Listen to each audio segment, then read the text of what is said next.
The opportunity is chicken.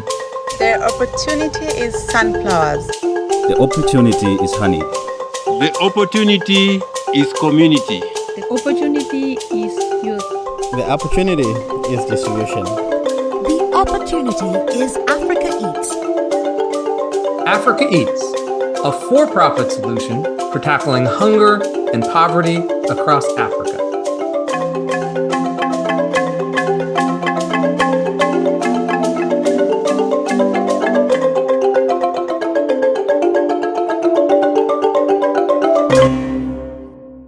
Now, we all know the problems of hunger and poverty in Africa, and the solutions are not going to come from governments and NGOs. They're going to come from the private sector. Africa Eats is one of those solutions. We are an investment holding company, a little different than you've seen before. We're 30 companies building the food and ag supply chain across the continent. These are companies that are aggregators of smallholder farmers. They do some processing, and they do distributions to hotels, restaurants, retailers, and others. This is a big, diverse portfolio of companies serving the entire food chain, from seeds to cooking. Now, looking at the numbers, these companies in aggregate did $9.7 million of revenue in 2020. That was up from just shy of $7 million in 2018. And if we go all the way back to 2014, only 8 companies existed, and collectively, all together, they only did $600,000 in revenue. This is a 61% compounded growth rate between 2014 and today. And that growth is speeding up. In the first half of 2021, they earned about $8 million in revenue in total. Looking forward, when we look at the opportunities in front of each of these companies, and we add all that up, and we look at the capital we intend to invest with them, these companies should hit an aggregate $100 million of revenues by 2026. All but 3 were profitable last year. Average margins pre-pandemic were 24%. How did we find these companies? Well, that's easy. They all attended a Fledge Accelerator program somewhere in the world sometime in the last 6 years. And one thing that Fledge looks for when it's finding these companies is capital efficiency. Here's what this looks like in real life. So Obri Tanzania came to the Fledge program in Italy in 2018. When they arrived in the middle of the year, they had done about $200,000 of revenue that year. Fledge invested 20,000 euros, and some friends and family joined in and made about $60,000 of investment back in 2018. And that's all the company needed to be over $1 million in revenue in 2019. Then Africa Eats came along, added 75,000 more in 2020. The company's on track to do $1.6 million in revenue this year. Oh, and what do? They make cooking oil from sunflowers. They pay hundreds of women farmers 5 times more than they used to earn, and they make sunflower oil that costs half as much as the imports. Okay, and if you thought that was impressive, Rogathe Dairy came to the Fledge program in 2020. Fledge gave them $20,000, and 2 of our angels gave them $45,000 more. And that's all the company needed to grow 9-fold to $1.2 million last year. There's been no other investments, and they're on track to do over $2 million this year. The oldest company we have in this portfolio came to Fledge way back in 2014.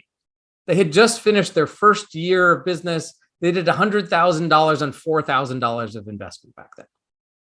We gave them $65,000 of capital in total, mostly debt. And that's all they needed to grow to $1 million in revenue a few years later. They've raised some money since then. They did a $2 million Series A that closed last year, but they also did $3.2 million in revenue last year. They're on track to do just shy of $6 million this year. This company, they're a fruit and vegetable aggregator. They literally just buy tomatoes, onions, potatoes, rice, beans, bananas from thousands of smallholder farmers, process them, and get them in the hands of thousands of retailers. Now, we don't own outright any of these companies. We're not a private equity firm. We're not building a conglomerate. Instead, we're building something that feels like a venture capital firm, except that we're not trying to have our companies be acquired. Instead, we're thinking about owning these companies for hundreds of years, growing them to be the next big wave of companies in Africa, and we'll just hold on. And with that in mind, what we think of first and foremost, besides investing in them, is what services can we provide to them to make them bigger and stronger? And so here's 5 examples. The first one is simple. It's financial management and accounting. And to do that, one of our portfolio companies is Built Accounting out of Ghana that's built something like QuickBooks, but better, and built it all in Africa for African companies. The second one, well, electricity is unreliable pretty much everywhere on the continent. And so we're providing reliable electricity to our companies through solar and batteries. We put in the systems, they pay us for the electricity, they eventually buy the systems back from us. We like to fill in gaps like that. So for example, in Africa, it's really hard to get a truck lease or a truck loan. So that's what we're doing for our companies. We're providing them trucks through leases and loans. Similarly, when emergencies happen, you can't just go to the bank and get a loan or a line of credit or an overdraft. So we're doing that as well. And we're doing it in a way that leverages the fact that we have a portfolio of companies. So we're building out the system where they can save together and they can borrow against that savings so that when that emergency hits, they don't have to rely on us to write the check. They can have their own savings as a group. And lastly on this list, but by no means the last service we'll launch, is insurance.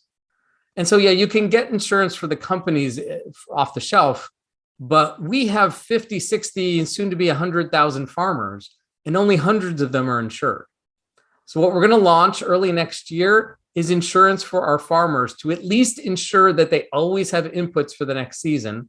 And eventually we'll grow that so that they have insurance for everything. So if the drought or the flood or the locusts show up again, yeah, they're covered and they don't worry about that. And again, the idea is to do it through the whole system. So it's a mutual insurance pool, not some third party earning money based on our insurance needs, but the companies insuring themselves as a group. Oh, by the way, I didn't introduce myself. My name is Luni. I'm the co-founder and CEO of Africa Eats and the only one who's not on the continent. Jumane and Saif, they're based in Nairobi, Kenya. They met while working at a big bank in Africa. And they also happen to be both entrepreneurs. In fact, this whole system is full of entrepreneurs. And the way we can be so small and lean is because we don't run those other companies. They all have their founding teams. They're all running by themselves. We're just here to support them and make them better. Now, the biggest thing they need is more capital. So we are raising $10 million of capital. The ideal mix is $6 million in debt and $4 million in equity, but don't get hung up on that. It's flexible. This is on top of the money we've already raised. We started this company by taking $3 million of assets out of the Fledge portfolio, putting them into Africa Eats in exchange for 3 million shares for Fledge. And on top of that, we added just a little bit of debt to prototype the solar leases. And by the time you've seen this, it's probably over $3 million of equity. For the debt investors, it's really easy how you get paid back. All those services I showed you, they all generate cash. They all generate income, and we've set the amount of income to be sufficient to pay you back. For the equity investors, the story's a little different. We're not looking to have our companies be acquired. We're not fattening them up for acquisition. Instead, we're here to support them to make them bigger. And then we'll take the whole portfolio of ownership and we'll take that public in the form of the holding company. First, somewhere in Africa, probably Nairobi. We'll do that in the next 18 to 24 months. And then we'll do it again in the UK or Europe when we're past that 100 million annual mark. And we've talked to a lot of people to make sure that this is feasible, and everybody says it is. There's some logos of just some of the people we've talked to check this out. And so if you are interested in actually solving poverty and hunger in Africa, then reach out because we'd love to work with you. The opportunity is honey. Chicken. Youth. The opportunity is Africa Eats. It is called post-harvest losses. It is more than $345 billion a year, more than the food aid provided to sub-Saharan Africa for the last decade. African women are enterprising, but African women lack economic empowerment. The trouble is, there's been overfishing, and today the little fish is all finished. Geoffrey introduced her to Agro Supply and she started saving. As a widow, she has a permanent house. We've been able to increase the revenue of our farmers, and €7 is the middle income class in Tanzania. Mother Nature is under attack by the very people she feeds every day. We started talking, and he told me he has been standing there for 8 hours without selling a single jar of his honey. Handcrafted, that is made by the locals, designed, built, sold for local consumption.